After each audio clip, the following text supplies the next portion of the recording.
Captain Ulrira Juno stood at the command center of the beacon, her gaze fixed on the flickering screen before her. The hum of the ship's engines vibrated through the floor beneath her boots, a constant reminder of Earth's fragile existence in the galaxy's dark corners. After the fall of Earth, humanity had scattered to the farthest reaches of space, hiding in isolated colonies, hoping to remain unnoticed by the Inshara.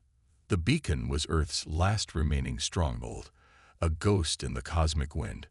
"Captain," Lieutenant Devon's voice broke through the silence, his tone laced with urgency. "The signal. It's back." Juno's fingers tightened on the armrest of her command chair. It had been weeks since they last detected the mysterious transmission, a faint signal that pulsed every few hours. She'd ordered every effort to trace its origin, but each attempt had come up empty. The signal's frequency didn't match anything in their known databases. It seemed almost ancient, yet there was something undeniably human about it. "Bring it up," Juno commanded. On the main screen, the signal appeared in jagged bursts, the words barely decipherable. The message was clear, though. "We are lost, but we are not forgotten." Juno felt a cold shiver run down her spine. The words reverberated in her chest like a drumbeat, a call to something deeper within her, a promise that Earth's memory, though buried, was alive. "What the hell is this?" she muttered under her breath. "I don't know, Captain," Davin replied, his voice grim. "But it's coming from deep within the nebula of Serpentis. That's uncharted space. No human ship has been in that region for centuries." The nebula of Serpentis was a graveyard, a place where even the bravest explorers feared to tread. The Inshara's influence had long corrupted that space, making it a forbidden zone for any who dared venture into it. It was a region of the galaxy where the stars themselves seemed to flicker and die. To seek out the source of this signal would be a suicide mission, and yet it was their only lead. "What's the risk of the Inshara being aware of our location?" Juno asked, her eyes narrowing. The Inshara were everywhere, watching, hunting, and eradicating any trace of humanity they could find. "We're not sure," Lieutenant Mullen replied from the communications station, her fingers dancing across the control panel. "But it's possible. The signal is faint, but we're getting irregular pulses, the kind of interference that suggests someone is jamming our transmissions. If they're out there, they could be on their way." Juno stood up, her mind racing. The risk was high, but the potential reward was undeniable. This could be the clue that led to humanity's salvation, or to their complete annihilation. "Prepare the ship for immediate departure," she ordered. "We're going after that signal. Set course for the nebula of Serpentis." The crew scrambled to execute the orders, the ship's systems buzzing to life in response. But as the beacon powered up, and the last echoes of Earth's signal faded into the void, Juno couldn't shake the feeling that they were walking into something far darker than they realized. "We are lost," she whispered to herself, "but we are not forgotten." The words haunted her, a chilling reminder that Earth's fight for survival was far from over. The beacon emerged from warp space on the edge of the nebula of Serpentis, its hull creaking under the strain of the jump. The nebula spread out before them like a swirling vortex of dark gases and dimly pulsing stars, its ominous glow casting long shadows across the bridge. Captain Juno stood at the front of the command center, her eyes fixed on the screen, as if it might reveal the secrets hidden within the shrouded expanse. "Report," Juno commanded, her voice cutting through the tense silence. "Systems are stable," Lieutenant Davin replied, though his tone betrayed his unease. "But the interference from the nebula is already messing with our sensors. We'll need to rely on visual navigation for the most part." Juno nodded, her fingers drumming lightly against the armrest of her chair. The nebula was a labyrinth, known for distorting signals and rendering even the most advanced scanning equipment useless. Pilots told tales of ships lost forever within its shifting currents, their ghostly remains never recovered. But this was the source of the signal. There was no turning back now. "Bring the signal up again," Juno ordered. The screen flickered as the transmission played once more. The same haunting phrase echoed through the speakers, distorted and faint. We are lost, but we are not forgotten. This time, however, a new element appeared, a set of coordinates buried within the transmission's carrier wave. We've got something new, said Malin from the communication station, excitement creeping into her voice. Coordinates embedded in the signal. They seemed to lead deeper into the nebula. Plot the course, Juno said, her heart pounding. Let's see where this takes us. The beacon pushed forward, its powerful engines cutting through the dense gases of the nebula. The view from the ship's observation deck was haunting. Dim stars flickering like dying embers, their light swallowed by the swirling void. Shadows danced across the hull, giving the unsettling impression that something was watching them. As they ventured deeper, the interference grew worse. Static crackled through the ship's comms, and faint whispers, like distant voices, echoed through the corridors. Some of the crew began murmuring about curses and ghost stories, their nerves fraying under the oppressive atmosphere. Captain, we've got a problem, Daven said, his voice tight. I'm picking up multiple energy signatures nearby. They're faint, but they're moving. Can you identify them? Juno asked, her hand instinctively gripping the hilt of her sidearm. Negative. Could be debris, could be ships, or something else entirely. Before Juno could respond, the ship's lights flickered, and a sharp alarm blared through the bridge. Contact, shouted Mullen. Unidentified vessels closing in on our position. 5, no, 7 ships. Juno's jaw tightened. Inshura. Unknown, but they're heading straight for us.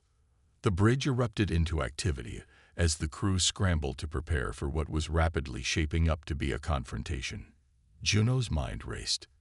If the Inshura were here, it meant the signal was more important than she'd dared to hope, and far more dangerous. Shields up, Juno ordered.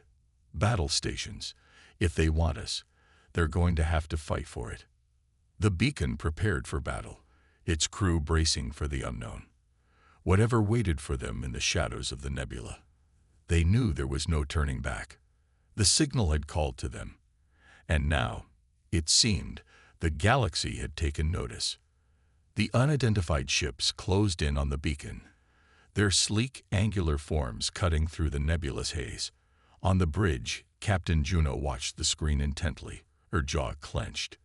The ship's shields hummed at full strength, but she knew they were outnumbered and potentially outgunned.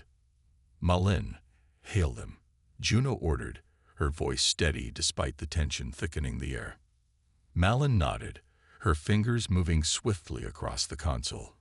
Broadcasting on all frequencies, static filled the speakers for a long, agonizing moment before a harsh, guttural voice broke through. Human vessel, you have trespassed where you do not belong. Surrender, and you will not suffer. Juno stepped forward, her expression hardening. This is Captain Alira Juno of the Earth Vessel Beacon. We are here on a mission of peace. Identify yourselves. The voice responded with a mocking laugh. Peace. In the nebula of Serpentis. You are either fools or liars. No one comes here without purpose, and no one leaves alive. The line went dead. Captain, they're charging weapons, Daven shouted, his voice sharp. Juno made her decision in an instant. Evasive maneuvers. Return fire on my mark. The beacon banked hard to starboard, narrowly avoiding a barrage of plasma bolts. The enemy ships moved with startling precision, their coordinated attacks forcing Juno's crew into a desperate dance. The beacon's guns roared in response, their bright flashes cutting through the swirling mists. Direct hit on their lead ship, Malin reported. But they're regrouping. They're trying to flank us. Deploy decoys, Juno commanded. Keep them guessing. As the battle raged, something unexpected happened. A smaller ship broke away from the enemy formation, broadcasting a signal directly to the beacon. Captain, Malin said, her brow furrowed. We're getting a private transmission from one of the ships. It's strange. The encryption doesn't match the others. Put it through, Juno said. The screen flickered to reveal a figure cloaked in shadow, their features obscured by a metallic mask. Their voice was calm, almost soothing. Captain Juno, I come not as your enemy, but as your ally. Juno's eyes narrowed. You've got a strange way of showing it. I had to ensure your resolve, the figure replied. The others are loyal to the Enchara. I am not. My name is Raz, and I bring information vital to your mission. But you must trust me. Trust you? Juno scoffed. You just tried to kill us. I only fired to maintain appearances, Raz said smoothly. But I was also the one who leaked the signal you're following. I know what you seek, and I know the danger it poses. If you do not listen to me, the Enchara will find you, and your cause will end in fire. Juno hesitated. The idea of trusting a potential enemy, especially in the heart of the nebula, was almost unthinkable. But something in Raz's voice, a flicker of desperation, perhaps, gave her pause. Stand down, and we'll talk, Juno said finally. But if you try anything, you'll destroy me, Raz finished. I would expect nothing less. The screen went dark, leaving Juno and her crew to grapple with an uneasy alliance. Outside, the remaining enemy ships circled like predators, their motives unknown. The signal from deep within the nebula pulsed faintly once more, a reminder of the mystery and the danger still ahead. The beacon slowed its evasive maneuvers, shields still raised as the smaller ship piloted by Raz drifted closer. The remaining enemy vessels maintained their predatory formation, unwilling to attack but refusing to retreat. On the bridge, Captain Juno stood with her arms crossed, her sharp gaze fixed on the tactical display. Are we really doing this, Captain? Davin asked, his voice low. Trusting a defector from the Enchara feels like asking to get stabbed in the back. I'm not trusting him, Juno replied. I'm calculating the risk. If he's telling the truth, he could hold the key to surviving this mission. If he's lying, she let the silence hang ominously before turning to Malin. What's his ship's status? Minimal weaponry, moderate shielding, Malin reported. No visible signs of reinforcements. If he tries anything, we can take him out. Good. Bring him aboard, Juno ordered. But scan his ship thoroughly first. I don't want any surprises. Minutes later, Raz stepped into the beacon's dimly lit conference room, flanked by two heavily armed security officers. The figure was taller than Juno had expected, draped in a dark cloak that billowed as he walked. His metallic mask gleamed under the harsh overhead lights, reflecting the faces of the crew who had gathered to assess the stranger. Remove the mask, Juno said coldly. Raz hesitated, his gloved hands slowly rising to his face. The hiss of disengaging seals echoed in the room as the mask came away, revealing a face that was startlingly human, angular features, sharp green eyes, and a faint scar tracing his jawline. You're not Enchara, Juno said, her eyes narrowing. No, Raz replied, his voice softer without the metallic filter. I am Zeverin, a species the Enchara conquered long before they turned their gaze to humanity.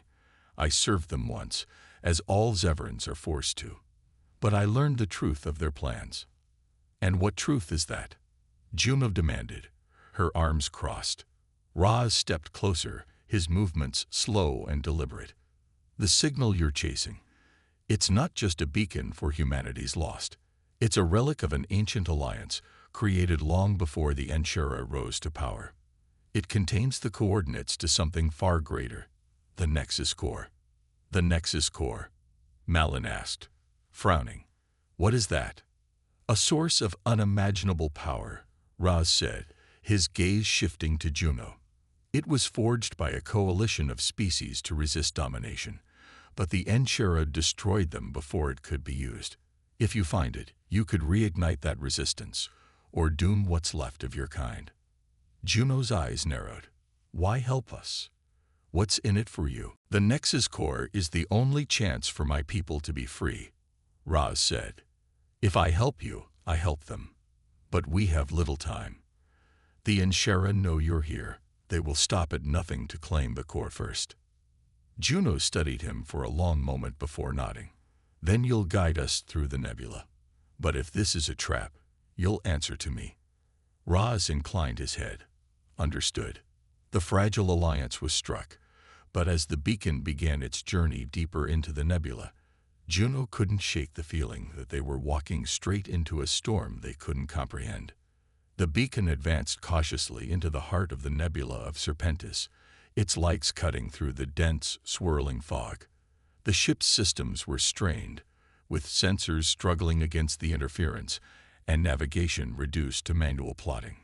Captain Juno stood on the bridge, her gaze locked on the view ahead, as she listened to Roz explain the dangers awaiting them. The Inshara deploy automated sentinels in regions like this, Roz said, his voice steady but grim. They're ancient constructs, half machine, half organic. Their only purpose is to destroy intruders. Wonderful, Lieutenant Davin muttered, his fingers tightening on the edge of his console. Anything else we should know? The closer we get to the source of the signal, the more aggressive they'll become, Roz continued. And if we're detected, the Inshara fleet will arrive shortly after.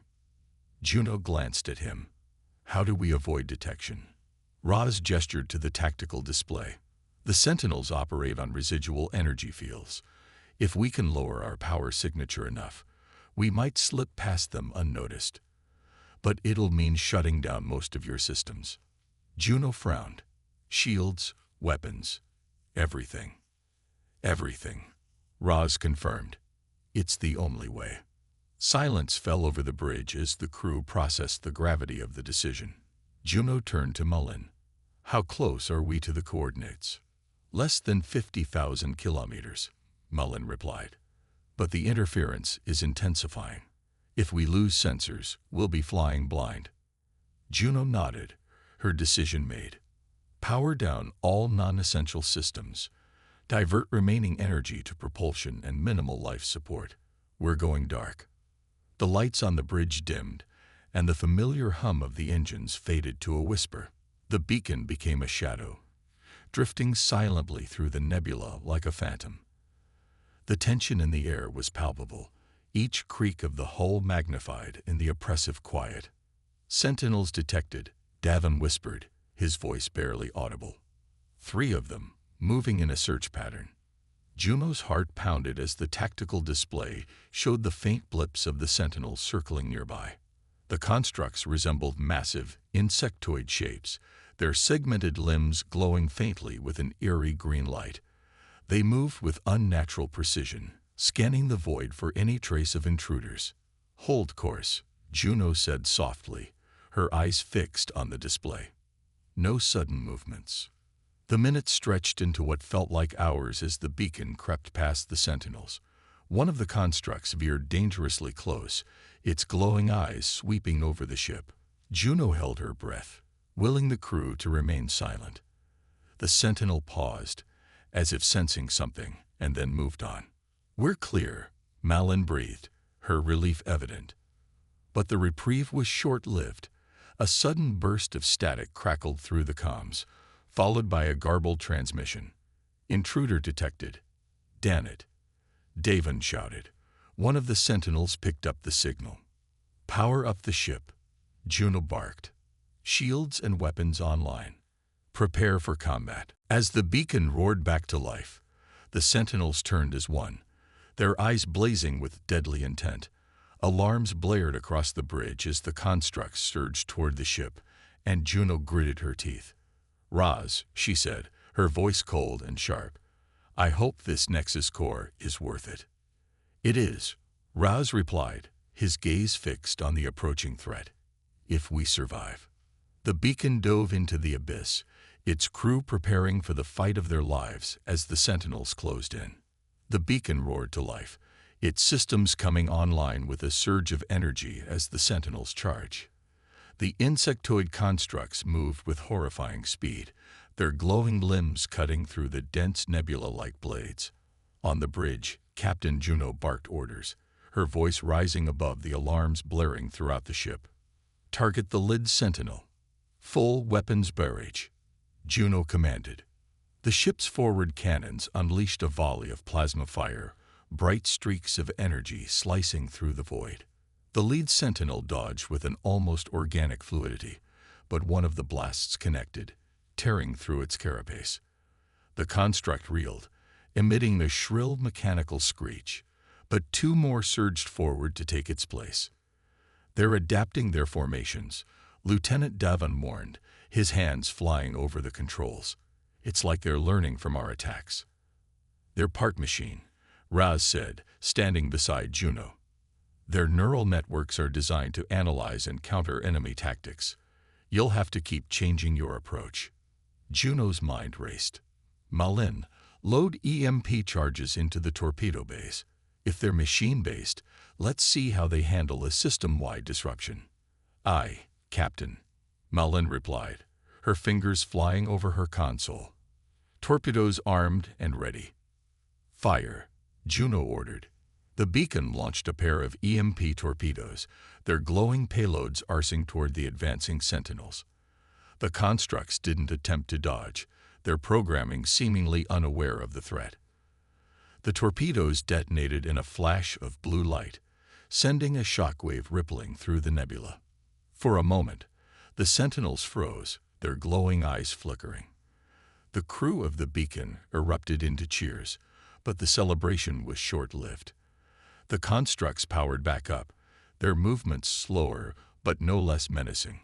It only disrupted them temporarily, Raz said grimly. We need to destroy them completely. Suggestions? Juno asked, her tone clipped. Raz stepped forward, pointing to the tactical display. Their power cores are exposed along their ventral sides. If you can target those directly, they'll be destroyed. Juno turned to Davin. You heard him. Coordinate targeting solutions with the gunners. Focus fire on the ventral cores. The ship shuddered as one of the sentinels fired a green energy beam, slicing through the beacon's shields. Sparks flew across the bridge, and the lights flickered. Shields down to 40%. Davin shouted. We can't take many more hits like that. Juno clenched her fists. Hold steady. Keep firing. The beacon's gunners locked onto the ventral core of the nearest sentinel, unleashing a concentrated barrage of fire. The plasma bolts struck true, and the construct exploded in a brilliant burst of light. The remaining sentinels hesitated for the briefest of moments before resuming their assault. You've got an opening, Malin called, but it's closing fast. Punch through, Juno ordered, full speed to the coordinates. The beacon surged forward, dodging enemy fire as the remaining sentinels gave chase. The ship's engines strained under the effort, but they pushed through, leaving the constructs behind. As the beacon broke through the last tendrils of the nebula, the view ahead left the crew breathless. A massive structure loomed in the darkness, a station of impossible scale, glowing faintly with ancient energy. The Nexus Core, Raz whispered, his voice filled with awe. Juno stared at the structure, her resolve hardening. We found it. Now let's hope we can keep it. The beacon drifted cautiously toward the Nexus Core, its engines running at minimum power. The structure ahead was awe-inspiring. A massive sphere of intricate, interlocking rings, glowing with a faint, pulsating energy. Streams of light danced along its surface, creating patterns that seemed to defy logic. It wasn't just a relic, it was alive. Scans are inconclusive, Malin said, her voice tinged with frustration. It's like the core is emitting every energy signature we've ever seen, and some we haven't. It's beautiful, Davin murmured, his usual sarcasm absent as he stared at the display. Don't get distracted, Juno said sharply, though she, too, couldn't tear her eyes away from the structure. Raz, you said this thing was built by an ancient alliance. How do we activate it? Raz stepped forward, his gaze fixed on the core. The Nexus Core is more than a weapon. It's a repository of knowledge, a bridge between species. To activate it, we'll need to interface directly. But there's a catch. Of course there is, Juno said, folding her arms. What kind of catch? The core tests those who seek its power, Roz explained. "It will scan your mind, your intentions, your very essence. If it deems you unworthy." He trailed off, his expression grim. "It kills you." Devon finished. "Great, just great." Juno took a deep breath, her decision already made. "Then I'll be the one to do it." The bridge fell silent. Malin turned to her, worry etched on her face. "Captain, we don't even know what this thing considers worthy. You can't just." "I'm not asking anyone else to take that risk," Juno interrupted. Her tone was firm, leaving no room for argument. "This mission is bigger than any of us. If the Corps can help us defeat the Inshara, we have to try." Roz inclined his head. "The interface is likely located at the central docking ring. I'll guide you." "Malin, you have the bridge," Juno said. "If anything happens, get the beacon out of here. No arguments." "Yes, Captain," Malin replied, though her voice was tight with concern. Juno and Roz made their way to the docking bay, where a small shuttle waited. As they approached the Nexus core, the scale of the structure became even more staggering. Its rings rotated slowly, the glowing patterns shifting in response to their presence. It was as if the core were watching them. The shuttle docked with a faint hiss, and a ramp extended into the core's interior. Juno stepped out first, her boots echoing on the metallic floor. The air inside was strangely warm, humming with an energy that prickled her skin. At the center of the chamber stood a console, its surface shimmering with fluid light. Roz gestured to it. "That's the interface." Juno approached, her heart pounding. She placed her hand on the console, and the light engulfed her. In an instant, her mind was flooded with visions, memories of Earth, humanity's triumphs and failures, and flashes of alien worlds long gone. A voice, ancient and resonant, echoed in her thoughts. "Captain Alira Juno of Earth," it said, "why do you seek the Nexus core?" Juno steadied herself. "To save my people, and to stand against those who seek to enslave the galaxy." The light around her grew brighter, the voice more intense. "Your intentions will be judged." As the core began its test, the beacon's crew could only wait, the tension thick as they watched from a distance.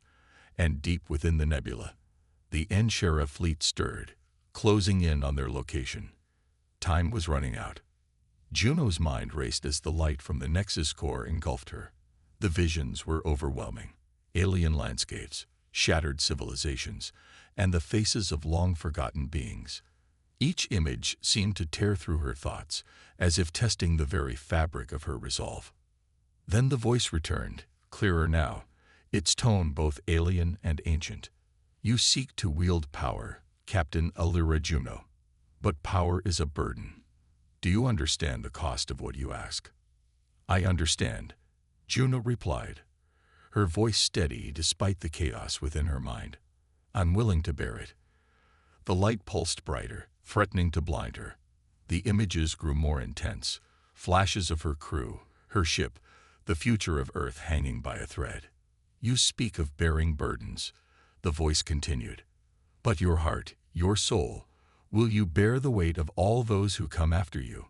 The lives that depend on this choice?" Juno clenched her jaw, the enormity of the decision settling in. The core was more than just a weapon. It was a promise, an unspoken oath to all the beings who had ever stood against oppression. And now, Earth was part of that legacy. "Earth's people will carry that burden with me," she said firmly. Together. A moment of silence followed. And then, as if in response to her words, the light dimmed. The visions stopped. The voice spoke again, softer now, almost approving. "You have proven yourself worthy, Captain Alira Juno of Earth. The Nexus core is yours." A wave of energy coursed through her body, and Juno gasped, her vision blurring. The core's knowledge flooded her consciousness. Strategies, ancient technologies, star maps stretching across the galaxy, all laid out before her. She saw the future of Earth intertwined with the fates of countless species, some lost, some yet to be found. And within the core's depths, she saw the means to bring down the Inshara. The light receded, and Juno blinked, steadying herself. The room around her was silent, and yet she felt a profound shift within her, an understanding of her place in this vast, intergalactic struggle. Behind her, Raz stepped forward. His voice, full of awe, broke the stillness. It's incredible. You have it. The knowledge of 1,000 civilizations. Juno nodded, but her thoughts were already racing. She could see the path ahead, the way forward, the strength Earth needed to rise and defend itself. But she also saw the HFY fleet closing in. Time was running out. We need to move, now, Juno said, her voice unwavering. She turned to Raz, who was staring at her with wide eyes. Activate the defensive grid and get me a connection to the beacon. We have to prepare for the coming battle. Raz hesitated, his hand shaking as he moved toward the control console. You can't fight them with just what's in here, he said. The HFY are too powerful. You'll need an army. We'll make one, Juno replied, her eyes glowing with the determination of a leader who had seen the future of her people. Earth doesn't just survive. We fight. And we win. The console hummed as Raz input the final commands. On the beacon, Malin's voice crackled over the comms. Captain, we've got incoming. HFY fleet, 50,000 kilometers out. They're ready for battle. Juno's hand clenched into a fist. Then let's show them what it means to face humanity. As the Nexus Core's power surged through her, she felt the weight of Earth's future settle on her shoulders. She wasn't just leading a fight for survival anymore. She was leading a rebellion, a war for the future of the galaxy.